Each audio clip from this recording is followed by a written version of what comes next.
নবীর তরিকা, সাহাবা একরামের তরিকা এবং সাহাবা একরামের সুন্দর অনুসারীদের তরিকা অনুসরণ করে চলে তারাই সালাফি। এটা হলো সালাফি মানহাজ। তাহলে সালাফি মানহাজ হচ্ছে নবীর তরিকার অনুসরণ, সাহাবীদের তরিকা অনুসরণ। এরপরে সাহাবীদেরকে যারা সুন্দর করে অনুসরণ করেছে আত্তাবিউনা লাহুম বিইহসান, এদের তরিকায় যারা আছে ওরা সবাই সালাফি। কিয়ামত পর্যন্ত যারা সব সালাফি। সালাফি মানহাজ বুঝছেন তো? নবীর তরিকা এবং সাহাবীদের তরিকার অনুসারীরা সালাফি। তারা অনুসরণ এরা এই যে এই সাহাবী ওখানে শেষ হয়ে গেছে তা নয়।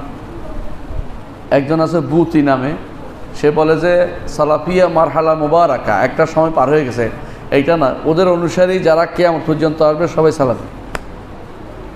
সালাফিদের একটা বড় বৈশিষ্ট্য হচ্ছে ব্যক্তির অনুসরণ করে না, গোষ্ঠীর অনুসরণ করে। ব্যক্তি বুঝেন কি না? কোনো এক ব্যক্তির না। মুহাম্মদ সাল্লাল্লাহু আলাইহি ওয়াসাল্লামের পরে কোনো এক ব্যক্তির অনুসরণ তারা করে না, সবার অনুসরণ করে। কেন? সাহাবা একরাম একটা গোষ্ঠী, ইমামরা একটা গোষ্ঠী, মুহাদ্দিসরা একটা গোষ্ঠী, মুফাসসিররা একটা গোষ্ঠী, ফোকাহারা একটা গোষ্ঠী। মানে একক কোনো ব্যক্তির কথা নিয়ে তারা কোনো গোড়ামি করে না যে আমার অমুকের কইছে অমুকের কথাই মেনে চলতে হবে, আমার সারা জীবন এটা করে না। এটা হচ্ছে মুহাম্মদুর রাসূলুল্লাহ সাল্লাল্লাহু আলাইহি ওয়াসাল্লাম, যার সকল কথা নিতে হবে এক ব্যক্তি। আর বাকি সবাই কি? তারা গোষ্ঠী, সালাফ গোষ্ঠী। যারা হচ্ছে সাহাবা একরাম, তাদের সুন্দর অনুসরণ করে যারা চলে এরাই হচ্ছে সালাফি। ঠিক আছে, বুঝে আসছে? এখন আপনি যে কোনো কাজ করবেন সাহাবা একরামের, তাদের কাছে, তাদের কর্মে, তাদের চিন্তা চেতনার কোথাও উল্লেখ আছে কিনা খুঁজে বের করতে হবে। যেটাই করেন, এটা কি সাহাবারা করেছেন কি না? করেন না, এটা করবেন না। করেন না, এটা করবেন না। যত ভালোই হোক এটা করবেন না। নিজের মন মতো দলিল খুঁজবেন না। আমাদের সমাজে কিছু লোক আছে আগে কাজ করে ফেলে, পরে দলিল খুঁজে। বুঝছেন না? হাদিসগুলিকে নিজের মন মতো ব্যাখ্যা দাঁড় করে। কিন্তু নিয়ম হচ্ছে আগে হাদিস পড়বেন, তারপর আমল করবেন। আমাদের শেখ মোহাম্মদ সালেহ উসাইমিন এটাই বলতেন, আগে তুমি হাদিস পড়ো, এটার উপর আমল করো। তুমি আগে আমল শুরু করে দিয়েছো, এরপরে হাদিসে পাওয়া যায় কিনা খুঁজতে আরম্ভ করছো, এটা তো অন্যায়। কারণ এটা তো তাহলে কিসের উপর ভিত্তি করা হয় না, তোমার প্রবৃত্তির উপর ভিত্তি করে চলতেছে। তোমাকে আগে হাদিস পড়তে হবে, জানতে হবে। এই জন্য এলাম সবার আগে জানা। এটা হলো সালাফি মানহাজের মূল কথা। হচ্ছে তারা জ্ঞান, দিনী জ্ঞান অর্জনে সবার আগে স্থান দেয়। সালাফি মানহাজ কোনো এলাকা ভিত্তিক হয় না, বংশভিত্তিক হয় না। বংশ যদি পাওয়া যায় আলহামদুলিল্লাহ, কিন্তু যদি না পাওয়া যায় বংশভিত্তিক বাদেও সালাফি হয়। সালাফি কোনো পার্টি না, দল না, রাজনৈতিক দল না। তারা শরিয়া রাজনীতি যেটা আছে এটা বিশ্বাস করে, কিন্তু শরিয়া রাজনীতি আর বর্তমান রাজনীতি এক না। বর্তমান রাজনীতি কোনোভাবেই শরিয়ত রাজনীতি না। একটা বই আছে শরঈ রাজনীতি, বইটা পড়ে দেখবেন, আশা করি বুঝতে পারবেন।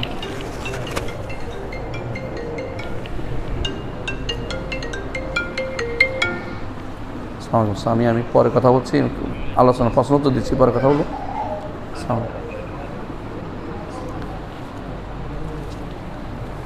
সহিহ বুখারীর 34-14 নং হাদিসে বলা আছে, যখন সিংহায় ফুঁ দেওয়া হবে তখন আমি সর্বপ্রথম উত্থিত হব এবং তখন দেখতে পাবো মুসা আরশ ধরে আছেন। তখন মুহাম্মদ সাল্লাল্লাহু আলাইহি ওয়াসাল্লাম প্রথম উত্থিত হলো, মুসাকে আরশ ধরে রাখতে দেখুন কীভাবে। আমার মনে হয় হাদিসের প্রথম অংশে আপনি ভুল অনুবাদ করছেন অথবা পড়ছেন। বলছে কিয়ামতের দিন মানুষ বেহুশ হবে, ইউসাকুন নাস, এটা হাসরের মাঠে হবে। হাসরের মাঠে হবে, আল্লাহ তাআলার ভয়ে মানুষ বেহুশ হবে একবার ওখানে। ইউসাকুন নাস ইয়াউমাল কিয়ামা, কিয়ামত দিন মানুষ বেহুশ হবে, না মারা পড়বে, মানে কঠিনভাবে বেহুশ হয়ে যাবে। শক বলে এটাকে, যেমন বিদ্যুৎ স্পষ্ট হয় না, মানুষ এরকম বেহুশ হয়ে যাবে। যখন হুঁশে আসবে তখন দেখবে যে আউয়ালু মান ইয়াফিক বলছে, আমি যখন হুঁশে আসবো, হুঁশে আসে দেখবো যে মুসা আমার আগে, তিনি কি বেহুশ হন নাই নাকি বেহুশ হয়েছে, এটা নিয়ে হলো ইখতিলাফটা। মুসা তো আগে থাকেন না ওখানে, সব মানুষের তো কবরে যাবে কখন? সিংহায় ফুৎকারের পর। তো রসুল আগে উঠবেন, কোনো সন্দেহ নেই। ওখানে যাওয়ার পরেও মানুষ বেহুশ হবে ভয়। এই ভয়ের পরে মুসা আলাইহিস সালাতু ওয়াস সালামকে তিনি যখন হুঁশে আসবেন দেখবেন মুসা কাওয়ামিল আরশের একটা পায়ে ধরে আছেন। তখন তিনি বলবেন যে তিনি কি ওই যে দুনিয়াতে একবার তিনি বেহুশ হয়েছিলেন, কোথায়? তোর সিনা পর্বতে, সেটার কারণে আল্লাহ কি সেটাকে বিনিময়ে তাকে এখন আর বেহস করেন নাই, নাকি আমার আগে তিনি হুঁশে এসে ধরে ফেলছেন কাবা আল্লাহ আরশের পা ধরে ফেলছেন? এটার অর্থ বুঝলে ভুল বুঝলে তো সমস্যা। বুঝে আসছে কথাটা? অর্থটা ভুল বোঝা হয়েছে। জি, খুতবার সময় কিভাবে বসা নিষিদ্ধ? খুতবার সময় হাদিসে আসছে এমনিতে বসা নিষিদ্ধের মধ্যে আছে হাত এমনি দেয়া, আরটা আছে খুতবার সময় যেভাবে বসা হালাকা হয়ে বসা নিষিদ্ধ, গোল গোল হয়ে বসা নিষিদ্ধ। হালাকা বুঝেন তো? হেলাক করে নিষিদ্ধ, এটা বড় নিষিদ্ধ। আর অন্যান্য সময় বসা নিষিদ্ধ, পা ঠেস দিয়ে বসা, হাত দিয়ে হাত এক হাত বাম হাত বাইরের দিকে, অহংকারীরা এমনি বসে এমনি, এটা অহংকার দেখানো তো, এটা নিষিদ্ধ, বুঝছেন তো? আর এমনি যে বসছে দুই পা দুই দিকে দিয়ে, এটা নিষিদ্ধ না কোনো সময়, এটা নিষিদ্ধ না। এটা এমনিও বসতে পারে, দুই পা দিয়েও বসতে পারে। খাবার সময়ে রাসূলুল্লাহ সাল্লাল্লাহু আলাইহি ওয়াসাল্লাম সাধারণত খাবার খেতেন এক পা দাঁড় করিয়ে খাইতেন, এটা মানে স্বাভাবিকভাবে বসে খাইতেন, যাতে করে অহংকার মুক্ত খাবার হয়। এটা যে খায় ভালো, অন্যভাবে খাইলেও কোনো নিষেধ নেই, এটা কোনো সুন্নতি তরিকা বলা যাবে না, এটা হচ্ছে অহংকার মুক্ত থাকার একটা পদ্ধতি। কেউ যদি মনে করে যে আমি এটা অনুসরণ করো, ভালো, বলে যে অনুসরণ করবো না, এটা বলা যাবে না যে এটা রসুল বলেছেন তোমরা ওইভাবে করো, বলেন নাই। রসুল করেছেন নিজেকে অহংকার মুক্ত রাখতে, আপনি সেভাবে থাকতে চাইলে ভালো। পরবর্তী প্রশ্ন, বর্তমান পরিস্থিতিতে পারিবারিক ও সামাজিকভাবে ইমান টিকিয়ে রাখা মনে হয় টিকিয়ে রাখা বড্ড মুশকিল। আপনার কাছে দোয়া ও দাওয়াত দুটিও কামনা করছি, পরামর্শ দিবেন দয়া করে। ইমান আসলেই কঠিন ফিতনা। আমার নবী বলেছেন যে এমন একটা সময় আসবে ইমান রাখা হাতের মধ্যে জ্বলন্ত কয়লা রাখার মতো অবস্থা হবে। এখন তাই, ঘরে গেল, ঘরের ভিতরে আপনার কি আছে? ফিতনা আছে, হাতের মধ্যেও ফিতনা আছে, বাইরে গেলেও ফিতনা আছে, যেখানে যান সেখানে, পড়তে গেলেও ফিতনা, চাকরি করতে গেলেও ফিতনা, এমনকি কোথাও ফিতনার মুক্ত হওয়া কঠিন। এমনকি আপনি ফিতনা মুক্ত হওয়ার জন্য হজ উমরা করতে যাবেন, সেখানেও দেখবেন যে মহিলা বসাই দিছে সব জায়গাতে। মানে এমন এক পরিস্থিতি যে এখানে ফিতনা থেকে বাঁচার জন্য সবচেয়ে বেশি দরকার এখন বেশি তওবা ইস্তেগফার করা, নিজেকে নিয়ন্ত্রণ করা। রাসূলুল্লাহ সাল্লাল্লাহু আলাইহি ওয়াসাল্লাম বলেছেন যে ওয়াল ইয়াসাউকা বাইতুকা ওয়াল তাবকা আলা খাতিয়াতিকা, দুইটা শব্দ বলেছেন। একটা হচ্ছে কি, তোমার ঘর যেন তোমার জন্য যথেষ্ট হয়, বেশি বাইরে বেশি দুনিয়াকে চাইতে যাইবেন না। ওয়াল ইয়াসাউকা বাইতুকা ওয়াল তাবকা আলা খাতিয়াতিকা, যত বেশি পারেন নিজের গুনার জন্য তওবা ইস্তেগফার করবেন। গুনাহ হবেই, সাথে তওবা নেন, তওবাকে সাথে রাখেন। তো এটাকে গুরুত্বের সাথে নিতে হবে যে আমরা কোনোভাবেই যত বেশি ফেরি তত বের হইয়া দেখবো, থাকবো না, বদ্ধ করে দেখবো বা জগৎটাকে, এটা যেন না হয়। আর মেয়েদেরকে নিয়ন্ত্রণ করবেন, এটা খুব দরকার। আপনার মেয়ে, আমার মেয়ে, সবার মেয়ে, যে আমরা সবাই নিয়ন্ত্রণ করতে পারি, তাহলে গুনাহ থেকে অনেকটাই মানুষ, যুবকরা বেঁচে যাবে, অনেক উপকার হবে। হ্যাঁ, তো এটা খেয়াল রাখবেন ইনশাআল্লাহ। আর বেশি করে দিন শিখার চেষ্টা করবেন, আলেমদের সাথে থাকবেন, আলেমে দিনরা থাকবেন। ডক্টর মঞ্জুর আলাই আসবে আগামী সপ্তাহে, এরকম আলেম দিন পাওয়া কঠিন, এরকম আলেম দিনদের সাথে থাকবেন, যারা দিনকে বুঝে, যারা দিনকে নিয়ে থাকে, এরকম আলেম দেখে চলবেন। কোনো অন্ধকার জগতের কারো আহ্বানের দিকে যাবেন না, অন্ধকার জগতের কারো দিকে যাবেন না, বুঝছেন তো? অন্ধকার জগতের আহ্বান শুনবেন না, যারা আলেমে দিন তাদের আহ্বান শুনবেন। প্রচলিত গণতন্ত্রের বাহিরে গিয়ে কিভাবে ইসলামিক খেলাফত প্রতিষ্ঠা করা সম্ভব? আমরা কি ইসলামিক খেলাফত প্রতিষ্ঠা করব? খেলাফত, খলিফা তো একজন হয়। যদি কোথাও একটা খলিফা হয়, বাংলাদেশকে আরেকটা খলিফা হইতে পারবে? বাংলাদেশের সবাই মিলে আমরা একজন খলিফা বানিয়ে ফেললাম, বিশ্বের কি সবাই তা মেনে নেবে? কেউ মানবে না, পাকিস্তানও মানবে না, কোনো দেশের মুসলমান মানবে না, বুঝছেন না? আসলে কি জানেন, বাংলাদেশে ধরেন আপনারা সবাই মিলে আমাদের প্রধান উপদেষ্টাকে আপনি খলিফা বানিয়ে ফেললেন, এরপরে খুঁজবেন যে ইমানের কতটুকু আছে না আছে সবাই, তাহলে বুঝেন সমস্যাটা কোথায় আমাদের। কাকে খলিফা বানাচ্ছেন ওইটাও দেখার দরকার আছে। আবার আগে দেখবেন যে কাকে বানাবো, কিভাবে বানাবো, দুইটার দরকার আছে, বুঝলেন কিনা? আমার নবী মুহাম্মদ রাসূলুল্লাহ সাল্লাল্লাহু আলাইহি ওয়াসাল্লামের যে মানহাজ, এটা হচ্ছে ব্যক্তি পরিশুদ্ধ, পরিবার পরিশুদ্ধ, এতে করে রাষ্ট্র পরিশুদ্ধ। ব্যক্তি এবং পরিবার যদি শুদ্ধ হয়, পুরা রাষ্ট্র শুদ্ধ হবে। এটা হল নবীর মানহাজ। এটাই তিনি তৈরি করেছেন। মদিনায় আসার পরে তারা আর আবার কি লাগে নাই? গণতন্ত্র লাগে নাই, ভোট লাগে নাই। আপনি যদি কোনো এই পরিবেশ তৈরি করতে পারেন, আল্লাহ এটার ওয়াদাল্লাহুল্লাযিনা আমানু ওয়া আমিলুস সালিহাতি লা ইস্তাখলিফান্নাহুম ফিল আরদ, ঈমান ও আমল সালেহ পূর্ণ হলে আপনার জমিনের বুকে আপনাকে আল্লাহ খেলাফত দিবেন। আল্লাহ ওয়াদা করেছেন। আল্লাহর চেয়ে সত্য ওয়াদাকারী আর কেউ নেই। আল্লাহ সত্য ওয়াদা করেছেন এবং বাস্তবতা প্রমাণিত। এগুলি দুইভাবে খেলাফত, দুইভাবে রাষ্ট্র তৈরি হয়। আমি খেলাফত বলছি না কেন, খেলাফত বড় জিনিস। এটা ইমারত হয়, আমির বানানো যায়, খলিফা বানানো যায় না। আমির ভিন্ন ভিন্ন হতে পারে, খলিফা সারা বিশ্বে নিয়ন্ত্রণ করে। মুসলিম খলিফা একজন হয়, দ্বিতীয় খলিফা দাবি করলে ওরে মেরে ফেলার অর্ডার আছে। তো এরকম খলিফা তো আপনি বানাইতে পারবেন না জায়গায় জায়গায়। তাহলে আপনাকে কী করতে হবে? আমির, রাষ্ট্র শাসক বানাইতে পারবেন। সে বানানোর দুটো পদ্ধতি। একটা হচ্ছে জোর করে ক্ষমতায় যাওয়া। জোর করে ক্ষমতায় গিয়ে যদি শাসক যদি কোনো কিছু বাস্তবায়ন করে, এটা ইসলামে অনুমোদিত, মেনে নিতে হয়। এটা তার যাওয়াটা ভুল হলেও করাটা শুদ্ধ। যেভাবে গেছে এটা নয়, কি করছে এটা হলো গ্রহণযোগ্য। জোর করে গিয়ে যদি ইসলাম প্রতিষ্ঠা করে ফেলে, এটা বৈধ। শুক্রবারে বন্ধের দিন ঘোষণা করছে একজনে, তাই না? সে জোর করে ক্ষমতা আসছিল। কিন্তু যারা এরকম গণতন্ত্র দিয়ে আসছে, ওরা কিন্তু কিছুটাই করতে পারে নাই। বুঝলেন কিনা? আমাদের উপর দিয়ে তো 4টা নীতি বসাই দিছে। হ্যাঁ, 4টা নীতি বসাই দিছে না? আমাদের সংবিধানে 4 নীতি আছে না? ওই 4 নীতিকে আমরা বিশ্বাস করি? তো কেমনে বসাই দিল জোর করে? এটা কোন নীতির উপর বসাই দিছে? গাছ জোরে বসাই দিছে।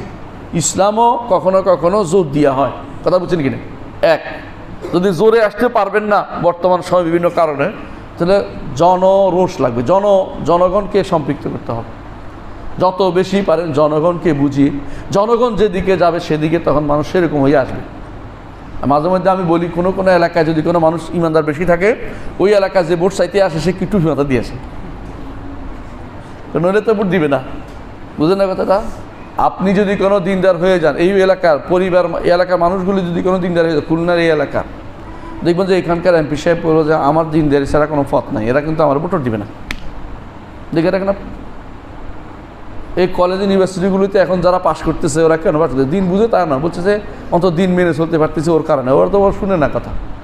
তো হে দিন মানার সুযোগ দিবে। কথা বুঝেন? তোর বোঝা গেল আপনাকে মানুষ ফেতরাতান স্বাভাবিকভাবে সব যত দিন মানতে চায়। তো দিন মানতে যারা বাধা দেয় তাদের তারা ভালোবাসেন। আপনি যদি দিনদার তৈরি করেন, দিন মানার পরিবেশ তৈরি করেন, বিশ্বাস করুন আপনাদের এখান থেকে একজন যাইবে কোথায়? সংসদে। আজ আপনি দিন মানেন না, শয়তান তৈরি করছেন, কেমনি সংসদে ভালো মানুষ যাবে? আপনি ধরেন আমাদের কাছের ইউনিভার্সিটি বলে রাগ করবেন, আমাদের ইসলামী বিশ্ববিদ্যালয়ের কথাই বলি। আমাদের ইসলামী বিশ্ববিদ্যালয়ে ধরেন যে সমস্ত সাবজেক্টে পড়ে ওরা, আস্তিক কয়জন বেরো, নাস্তিক কয়জন বেরো হিসাব নেই। ঢাকা বিশ্ববিদ্যালয় তো আরও আছে, নাস্তিকের অভাব নেই।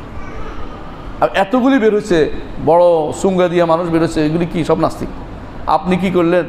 2-1টা ডিপার্টমেন্ট দিয়ে 2-1টা কী করলেন? সরবরাহ করলেন।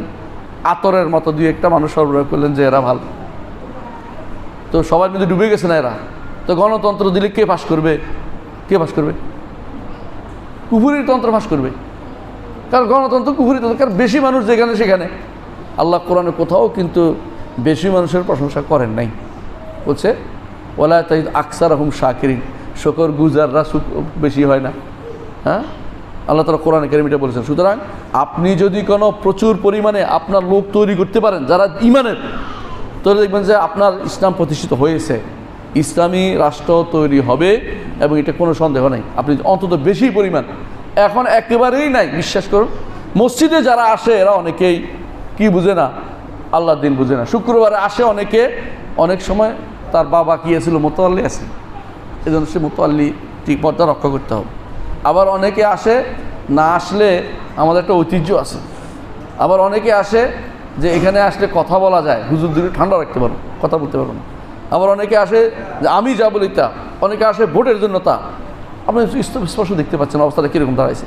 আপনাকে এই পরিবেশটা পরিবর্তন করতে হবে। মানুষের ভিতরে দ্বীনের চেতনা আগে ঢুকাইতে হবে, সবার আগে তাওহীদ ঢুকাইতে হবে। তাহলে সেই গণতন্ত্রকে কুফরি মনে করে আর করবে না। বুঝতে পারছেন? এই জন্য এটা করলে আল্লাহ তাআলা আপনাকে ওয়াদা করেছেন দিয়ে দিবেন। পদ্ধতি আপনি খুঁজেন না, আপনি আগে আপনার কীভাবে ক্ষমতা যেতে না পারলে আপনার সমস্যা নেই, ক্ষমতা যাতে বাধ্য ফরজ ওয়াজিব না, যদি আপনি যেতে পারেন আলহামদুলিল্লাহ, না যাইলেও আপনার কোনো সমস্যা নেই, আল্লাহ আপনাকে পাকড়াও করবেন না। কিন্তু আপনি এমন কাউকে নির্বাচন করবেন না যারা আল্লাহর দিন বিরোধী, এটা খেয়াল রাখবেন সবসময়। বিতির সালাত সম্পর্কে বিস্তারিত উল্লেখ করবেন। বিতির অর্থ বেজর, 1 রাকাত, 3 রাকাত, 5, 7, 9, 11 রাকাত পর্যন্ত পড়ছে, কোনো কোনো বর্ণায় 13 পর্যন্ত আসছে। আমার একটা বই আছে বিস্তারিত লিখছি, বইটার নাম হচ্ছে ওমদাতুল আহকামের ব্যাখ্যা। প্রথম খণ্ড আছে আপনাদের কারো কাছে, আর ওনার কাছে আছে মাশাআল্লাহ। এটার মধ্যে বিতিরের অধ্যায়টা পড়বেন, আমার মনে হয় 15-20 পৃষ্ঠা লিখছি, তো এত লম্বা কথা কেমনে বলবো, সংক্ষেপে বলি। বিতির অর্থ বেজোড় করা। রাসূলুল্লাহ সাল্লাল্লাহু আলাইহি ওয়াসাল্লাম বহুমুখী বিতির পড়েছেন যাতে উম্মতের উপর কঠিন না হয়ে যায়। 1ও পড়েছেন, 3ও পড়েছেন, 5, 7 সবগুলি পড়েছেন। আপনি যেটা পড়তে পারেন, বিতিরের মূল উদ্দেশ্য হচ্ছে একটাই, বেজোড় করা। সেটা আপনি 1 রাকাত পড়েও বেজোড় করতে পারেন, আর যদি আমি 3 রাকাত পড়বো, পরপর 2 রাকাতে দাঁড়িয়ে যাবেন, 3 রাকাত বসবেন। যদি 5 রাকাত পড়বেন, পরপর 4 রাকাতে দাঁড়িয়ে যাবেন, 5ম রাকাতে বসবেন। এটা হচ্ছে রসুলের একান্ত সুন্দর আদর্শ, এটা মেনে নিলে। আর যদি বলেন যে আমি ভিন্ন পড়বো, তো ভিন্ন যেটা পড়বো ওইটাই কিন্তু বিতির, আগেরটা এটার নফলটা, শাফরুল ওয়াতির বলে। যখন আপনি সালাম ফিরিয়ে ফেলেন তখন আরেকটা 1 রাকাত নিয়ে আসলে তো আপনি 1 রাকাতে কিন্তু পড়ছেন। এটার সাথে আপনি 7 রাকাত মিলেছে, 5 রাকাত, এটাও একটা পদ্ধতি, 5 রাকাতের পদ্ধতি, 7 রাকাত পদ্ধতি, এটাও একটা পদ্ধতি। তবে উত্তম পদ্ধতি হচ্ছে যদি আপনি 1 রাকাত পড়েন, 1 রাকাত পড়তে 3 রাকাত পড়লে প্রথম 2 রাকাতে বসবেন না, 5 রাকাত পড়লে প্রথম 4 রাকাতে বসবেন না, 7 রাকাত পড়লে প্রথম 6 রাকাতে বসবেন না। এটা সবচেয়ে উত্তম বলে মনে করি আমি। রমজানের এবং রমজানের বাইরের সময়গুলোতে কীভাবে তা আদায় করব? এখন প্রশ্ন করতে হবে, এটার সাথে বুঝছি প্রশ্নটা, যে কুনুত পড়বেন কিনা। কুনুত পড়া আসলে বাধ্যতামূলক না, কিন্তু একটা সুযোগ, দোয়ার সুযোগ, আপনি দোয়া করতে পারেন। কুনুত হচ্ছে দুটোই কুনুত শুদ্ধ, আপনি দুটোই পড়বেন, আরও বেশি পড়বেন, কোনো সমস্যা নেই। দুইটা কোনটা আল্লাহুম্মা ইন্না নাস্তাইনুকা পড়া না যায় না, এটা যায় আছে, রাসূল পড়েছেন, সাব্যস্ত আছে। আর আল্লাহুম্মা ইন্না, আল্লাহুম্মা হাদিনি ফিমান হাদাইত, এটা পড়বেন। আর অন্যান্য যে তো দোয়া আছে কোরআন সুন্নাহ সবগুলি আপনি এখানে পড়তে পারবেন। এটা রুকুর আগেও করতে পারবেন, রুকুর পরেও করতে পারবেন। রাসূলুল্লাহ সাল্লাল্লাহু আলাইহি ওয়াসাল্লাম থেকে উভয়টা সাব্যস্ত আছে। এই জায়গাতে বাড়াবাড়ি না করি। রাসূল এটাকে কী চেয়েছেন? রাসূল বৈচিত্র্য চেয়েছেন, আমরাও বৈচিত্র্যপূর্ণ রেখে দিই। বিতিরটা বৈচিত্র্যপূর্ণ জায়গা, এটা বৈচিত্র্যের জায়গা। কেউ আগে পড়ছে নো করে না রুকুর, কেউ পরে পড়ছে নো, কেউ বিতির করে নাই তাকে কিছু বলেন না, কারণ বিতিরটা ফরজ ওয়াজিব না, বিতির হচ্ছে সুন্নাহ। রাসূলুল্লাহ সাল্লাল্লাহু আলাইহি ওয়াসাল্লাম রমজানের প্রথম অর্ধে অথবা শেষার্ধে বিতির পড়েছেন, শেষার্ধে কুনুত পড়েছেন, কিন্তু শেষার্ধে কুনুত পড়েছেন, কিন্তু প্রথমে এর আগে সারা বছর তিনি কুনুত করেছেন, কোনো প্রমাণ নাই, এই জন্য বাধ্যতামূলক না। কিন্তু কুনুত পড়া, সালফে সালেহিন কুনুত পড়তেন, সারা বছরই পড়তেন। এর প্রমাণ হচ্ছে ওমর রাদিয়াল্লাহু আনহু, তিনি যখন খেলাফত পেলেন তখন তো রমজান মাস ছিল না, কিন্তু তিনি সেই সময় 3 রাকাতের বিতির পড়ছেন, 3 রাকাতের কুনুত সহ পড়ছেন। এই জন্য কুনুত হলে যখনই আপনার দোয়ার দরকার হয় কুনুত করবেন, ভালো, বিতিরের মধ্যে অসুবিধা নেই এটাতে। সংক্ষিপ্ত কথা এখানে শেষ। সূরা তাওবার 33 আয়াত, সূরা ফাতহার 28 নম্বর, সূরা সফের 9 নম্বর আয়াত। সময়কে গুলিকে একটু আলোচনা করবেন। সেটা কি? সেটা হচ্ছে আল্লাহর রাস্তায় জিহাদ করা, তাই তো, খরচ করা, দান করা, এগুলি, হ্যাঁ, এটাই তো বুঝেছেন সারাক্ষণ। আলা আদুল্লুকুম আলা তিজারাতিন তুনজিকুম মিন আযাবিন, শুধু কল, হ্যাঁ, তুজাহিদুনা ফি সাবিলিল্লাহ, আল্লাহর রাস্তায় জিহাদ অবশ্যই আমরা করব, আল্লাহর রাস্তায় জিহাদ অবশ্যই করব। ফরজ, অন্তরের ভিতরে থাকা ফরজ, তবে জিহাদের স্তর সব একরকম না, জিহাদের স্তর সব একরকম না। মনে রাখবেন, কিছু জিহাদ প্রত্যেকের উপর ফরজ, সেটা হচ্ছে নফসের বিরুদ্ধে জিহাদ। এই জিহাদের 4টা স্তর। 1 নম্বর হচ্ছে ইলম অর্জন করা, 2 নম্বর হচ্ছে আমল করা, 3 নম্বর দাওয়াত দেয়া, 4 নম্বর সবর করা। এই 4টা সূরা কোথায় আসছে? সূরা আসরে আসছে। এই জিহাদ প্রত্যেকের উপর ফরজ, কারণ সফলতা পাবেন না। আল্লাহ বলছে ওয়াল আসর ইন্নাল ইনসানা লাফি খুসর। যদি খুসর মানে যে আখিরাতের ক্ষতিগ্রস্ততা, যদি আপনি সফলতা পেতে চান, একটা জিহাদ আপনাকে প্রত্যেকে করতে হবে, এটা হলো ঈমান ও আমলের জিহাদ। আর যদি এর চেয়ে বেশি আপনার ক্ষমতা থাকে তাহলে দাওয়াত ও সবরের জিহাদ, এগুলো লাগবেই। আর এর বাইরে দ্বিতীয় সবর হচ্ছে, দ্বিতীয় জিহাদ শয়তানের বিরুদ্ধে জিহাদ। শয়তান 2টা জিনিস নিয়ে আসে মানুষের মধ্যে, একটা হলো শাহওয়াত, প্রবৃত্তির তাড়না, আর একটা হলো শুবহাত, সন্দেহ। এই দুইটার বিরুদ্ধে আপনাকে জিহাদ করতে হলে এলেম লাগবে সবার আগে, না জানলে জিহাদ করতে পারবেন না। কারণ শয়তানের বিরুদ্ধে দাঁড়াতে হলে কী লাগবে? জিহাদ লাগবে, কথা বলছি, এলেম লাগবে। তাহলে শয়তানের বিরুদ্ধে দাঁড়াতে হলে এলেম লাগবে, দুইটাই গেছে। 3 নম্বর হচ্ছে যারা অন্যায় করে না সমাজের মধ্যে, ওদের বিরুদ্ধে জিহাদ। এটাও 3টা স্তর দিছে রসুল, সবগুলি করতে হবে জরুরি না, 3টার মধ্যে যে কোনো একটা করলে হবে। হ্যাঁ, এই এলাকার যে মাস্তান আছে, ও রাস্তার মধ্যে দাঁড়িয়ে আছে, আপনার কন্যা মাদ্রাসায় যেতে পারছে না, আপনি তারে কি লাঠি দিয়ে ফিরে দিতে পারবেন? মুখে বলতে পারবেন? ঘৃণা তো থাকবে। অন্য দিক দিয়ে চলে গেলেন, ওর কিছু বলতে পারলেন না। আবার যেন পাশের বাড়ির লোকটা নামাজে আসে না, নামাজ পড়ে না, তাকে মুখে বলতে পারবেন? নিজের সন্তান নামাজ পড়ে না, থাপ্পড় দিতে পারবেন একটা, পারবেন না? তাহলে বোঝা গেল যে মানরা আমি মুনকার, খারাপ কিছু দেখলে 3টা স্তর দিছে জিহাদের রসুল। তাহলে বাকি রইল একটা জিহাদ, দিল শাসকের বিরুদ্ধে জিহাদ। এই 3টা স্তরের মধ্যে কারে থাপ্পড় দিতে হবে, কারে কথা বলতে হবে, কার থেকে মুখ ফিরিয়ে নিতে হবে, তাকে ঘৃণা করতে হবে, এটা কিন্তু এলেম ছাড়া জানা যায় না, কথা বলছেন? তাহলে এলেম হচ্ছে প্রথম জিহাদ। আপনি সব থেকে আপনি দেখছেন প্রথমটা, এটাও শয়তানের বিরুদ্ধে এলেম লাগবে। আপনার দুনিয়াতে কারে এনকারুল মুনকার, অসৎ কাজের প্রতিরোধ করতে হলে এলেম লাগবে। বাকি রইল একটা, সেটা কোনটা? কাফেরদের বিরুদ্ধে জিহাদ, তাই না? কাফেরদের বিরুদ্ধে জিহাদের শর্ত হচ্ছে, 1 নম্বর শর্ত হচ্ছে রাষ্ট্রপ্রধান অধীনতে হয়। যদি না সেটা তারা আক্রমণ করে বসে। প্রতিরোধ যদি হয় তখন যে যার আছে তা নিয়ে তাকে ঝাঁপিয়ে পড়তে, এটা আলাদা কথা। প্রতিরোধ না হলে যদি অগ্রণী জিহাদ হয় তাহলে অবশ্যই রাষ্ট্রপ্রধান অনুমতি লাগবে। এখন বলেন যে আমরা রাষ্ট্রপ্রধান মানি না, এটা হচ্ছে খারেজদের কথা। কারণ যুগে যুগে রাষ্ট্রপ্রধান মানছে, তাবেঈরা, ইমামরা, সাহাবায়ে কেরামের যুগে এই গণ্ডগোল হয়নি, রাষ্ট্র ভাগ হয়নি। কিন্তু তাবেঈদের যুগ থেকে রাষ্ট্র ভাগ হওয়া শুরু হয়েছে। তারপরেও তারা কিন্তু যে কোনো জায়গাতে যে শাসক ছিল তারা মেনেই চলেছে। এখন বলতে পারেন যে আমাদের শাসক তো মুসলিম না, তাকে কাফের বানানোর জন্য দলিল লাগবে। তো কাফের হয়ে গেল, আপনি দেশের সুশৃঙ্খলতা রক্ষার জন্য দেশের নীতি মেনে চলবেন, কুফুরি নীতি মেনে চলবেন না, দেশের নীতি মেনে চলবেন। আর দেশের সুশৃঙ্খল রাখার জন্য আপনি নিজে যুদ্ধ করতে বের হবেন না, এটা নিয়ম না। কি করতে হবে? আপনাকে দেখতে হবে এর পরিণতি কী হবে। আপনি যদি কোনো আমরা কয়েকজনে মিলে পাশের দেশে যাইয়া ঘুষাঘুষি কটা মেরে দিয়ে দৌড় দিয়ে চলে আসি, শান্তি হবে? পরে বিশাল বোমা আমার দেশে পড়বে, আমার দেশের নারী পুরুষ সব মারা যাবে, পরিণতি ভালো হয় না। আপনি বুঝেন নাই, কারণ যুদ্ধ করতে হয়। রসুল বলেছেন ইন্নামাল ইমামু জুন্নাতুন ইউকাতালু মিন ওয়ারাই। ইমাম হচ্ছে ঢাল, যার পিছনে থেকে যুদ্ধ করতে হয়। ঢাল বুঝেন? ঢাল বুঝেন? ঢাল আগেকার দিনে যুদ্ধ করতে হলে তরবারি কোপ দিলে এটা দিয়ে বাধা দিত। ইমাম হচ্ছে ঢালের মতো সামনে দাঁড়িয়ে থাকবে। যুদ্ধ যদি করতে তার পিছনে থেকে করতে হয়। যদি ইমাম যদি যুদ্ধের নির্দেশ না দেয় সে গুনাহগার হবে। আপনি ওইটার চিন্তা করেন, ওই জিহাদটা একটু পরে করেন, আগেরগুলি লাগবে। এই জিহাদেরও এলেম লাগবে। এই জিহাদের এলেমের দলিল কি? আল্লাহ বলছে ওমা কানাল মুমিনুনা লিয়ানফিরু কাফা, মুমিনরা সব জিহাদে যাবে না। লিয়ানফিরু অর্থ যুদ্ধে যাওয়া। কি করবে?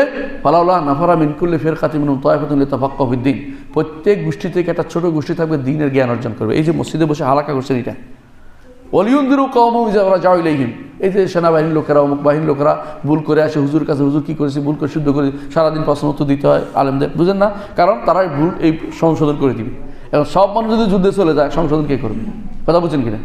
যারা বাহিনী, নিয়মিত বাহিনী, ওরা যুদ্ধ করবে। নিয়মিত বাহিনী যখন ডাক করবে তখন আপনি যুদ্ধ করবেন। এরা পর্যন্ত আপনার জন্য কাফেরদের বিরুদ্ধে যুদ্ধ করা ফরজ আল্লাহ করে দেন নাই। আমাদের যারা তথাকথিত সন্ত্রাসী কিছু আলেম আছে, শয়তান কিছু আলেম আছে, ওরা মানুষদেরকে এগুলি আহ্বান জানিয়ে বিভ্রান্ত করছে। তাদের এইটা আহ্বান জানা, সরকারকে আহ্বান জানাচ্ছে। সাধারণ মানুষকে ওই জিহাদের দিকে, মারামারি জিহাদের দিকে তো আহ্বান জানা, বাইরের রাষ্ট্রের দিকে মারামারি জিহাদ আহ্বান জানা না। এটা ইসলামী নীতি কোনোদিনই ছিল না। আবু হানিফা জিহাদ করছে, যুদ্ধ করতে গেছে, মালিক গেছে, শাফিঈ গেছে, আহমদ ইবনে হাম্বল গেছে, বুখারী গেছে, না মুসলিম গেছে, না আবু দাউদ গেছে, তিরমিজি, কেউ যায়নি। কারণ যুদ্ধের জন্য যদি ডাকতে হয়, ওরা ডাকে যে আমাদের সহযোগিতা দরকার, তখন যায়। এর আগ পর্যন্ত কেউ যাইতো না। ইমামরাও যাইতো যদি সহযোগিতা পড়তো, যাইতো, কিন্তু সহযোগিতার দরকার পড়ে নাই, থাকে না। আমাদের বর্তমান সময়ে যুদ্ধ হচ্ছে সব মিটারে মিটারে যুদ্ধ করে, ব্যক্তিতে যুদ্ধ করে না। ব্যক্তি একটা বিশাল সমস্যা, কোথায় লুকাবে ব্যক্তিরা, তারা চিন্তা থাকে। কারণ একটা বোমা বললে এলাকা, সব এলাকা শেষ। ডেইজি কাটার বোমা একটা বলে এলাকা শেষ হয়ে যায়। লুকিয়ে থাকতে পারে কত, এটা দেখা। আপনি আমি যুদ্ধে গেলে কী করবো? পালাবো, জায়গায় চিনি না, যুদ্ধ কেমন এটাও জানি না, কাশিনকোপ চালায় জানেন, এই শিক্ষা দিলেও তো নিতে পারবেন না। কারণ এইটা দিয়ে চলে না, শুধু মিটারে মিটারে গনে একটা বোমা ফেলবে, ঠিক ওই লোকটাই মারা যাবে। এটা হচ্ছে যুদ্ধ। এখন এত কঠিন যুদ্ধের মধ্যে আপনি পোলাপান যে আগুন বানাচ্ছেন কেন, আগুন ইয়া তুলে দিচ্ছেন কেন যুদ্ধের? এটা না করে আপনার এখন যেটা দরকার সেটা হচ্ছে কী করা দরকার, জ্ঞান অর্জন করা, জানা যে কোনটা কী করতে হয়, মানুষকে জানানো, যেটা আমি পারি এটা করি, বাকি 3টি আমি করি, এইটা যখন সময় আসবে তখন করা হবে, অন্তরের মধ্যে এটা পোষণ করে রাখেন। আলহামদুলিল্লাহ যথেষ্ট। আমার মনে আছে আমি শেখ আব্দুল মোহসিন আব্বাদ মসজিদ নবী যিনি দাস দেন, নাম শুনেছেন আপনারা, মসজিদ নবী দাস দেন, ওনার বাড়িতে গেছিলাম একদিন, কোনো একটা কাজে আমি গেছি, দেখি ফিলিস্তিন থেকে ছেলেরা যুবকরা আসছে, তো তিনি তাদেরকে নসিহত করেছেন, তোমাদেরকে এলেম অর্জনের প্রতি নসিহত করছি। বলছি শেখ আমাদের তো মারা টারা, এটা তোমরা অনেক ধৈর্য ধারণ করো, এলেম অর্জন করো, তোমাদেরকে আমি নসিহত করছি এলেম অর্জন করার, শিক্ষা দিই, শিক্ষায় বড় হয়ে যাও, মানুষকে দিনের দিকে নিয়ে আসো, সহি আকীদা মানে দাওয়াত দাও। বারবার তিনি বলতেছিলেন তো যুদ্ধ তোমরা করবে না কেন, তোমরা যুদ্ধ করবে না, চাচ্ছি না যুদ্ধ করা, বুঝলেন কিনা, কারণ তোমরা পারবে না, এখন তোমাদের সাথে বাইরে কেউ যোগাযোগ রক্ষা করবে না, সহযোগিতা করবে না, তোমরা পারবে না, সুতরাং তোমরা এখন ধৈর্য ধারণ করো, তোমরা এখানে এলেম অর্জন করো, এই সময় যেটা পারো এটা করো। আমরাও, আমাদের দেশটা একটা ছোট্ট রাষ্ট্র, কোনো ক্ষমতা নেই, একটা আমাদের যদি MiG-27 আমি বলি আর কি, যদি একটা ঘুরা দিতে হয় ভারতে চলে যাবে, আর ভারতে যদি কোনো মিটার নিয়ে বসে থাকে এটা ফেলে দিতে পারবে, কিছু দেরি নেই, এটা ঘুরার জায়গাও আমাদের নাই, এত ছোট্ট একটা রাষ্ট্র, এখানে বেশি লাফালাফি করে লাভ নেই, আপনি যেটা পারেন এটা করেন, বাকি 3টা করেন, বাকি 3টা জিহাদ, একটা হলো কি নফসের, একটা কি শয়তানের বিরুদ্ধে, একটা কি অন্যায়কারীর বিরুদ্ধে, এই জিহাদগুলি চালিয়ে যান। যেটা অন্য রাষ্ট্রের বিরুদ্ধে জিহাদ করতে হলে এটা আমাদের আল্লাহ তাআলা আমাদেরকে যে ভৌগোলিক পরিবেশে পাঠিয়েছে, আমাদেরকে থেকে বাঁচিয়ে দিয়েছে, আমরা আবেগ দিয়ে পাগলামি না করি, সুযোগ বুঝে তাদের সহযোগিতা করি। যেমন আমাদের ভাইরা ফিলিস্তিনে কষ্ট পাচ্ছে, তাদের জন্য আমরা পাঠাচ্ছি, আলহামদুলিল্লাহ যতটুকু আমার আল্লাহ ক্ষমতা দিচ্ছে পাঠাচ্ছি, আমি দেখবেন আপনারা পাঠাচ্ছি, এবং বিভিন্ন জায়গাতে যারা কষ্ট পাচ্ছে তাদেরকে যদি আমরা দিতে পারি, আমরা তারা মায়ানমারের ভাইরা কষ্ট পায় তাদের জন্য আমরা সহযোগিতা দেশে করেছে ভাইরা, আলহামদুলিল্লাহ আপনারা করেছেন। তো এইভাবে তারা করে, এটা হচ্ছে আমাদের দায়িত্ব, যতটুকু পারি। কিন্তু আমি কয়েকজন নিয়ে সব দোস্ত আমরা কিন্তু হ্যাঁ সব মারামারি করে আসি, এটা হচ্ছে শয়তানের কাজ আছে, এগুলি না জানে কাজ করে, এগুলি জাহেল মূর্খ, এগুলি ইসলামের সেগুলি কর্ম, এই মাথা মোটা কাজগুলি ইসলাম করতে বলেন আমাদেরকে।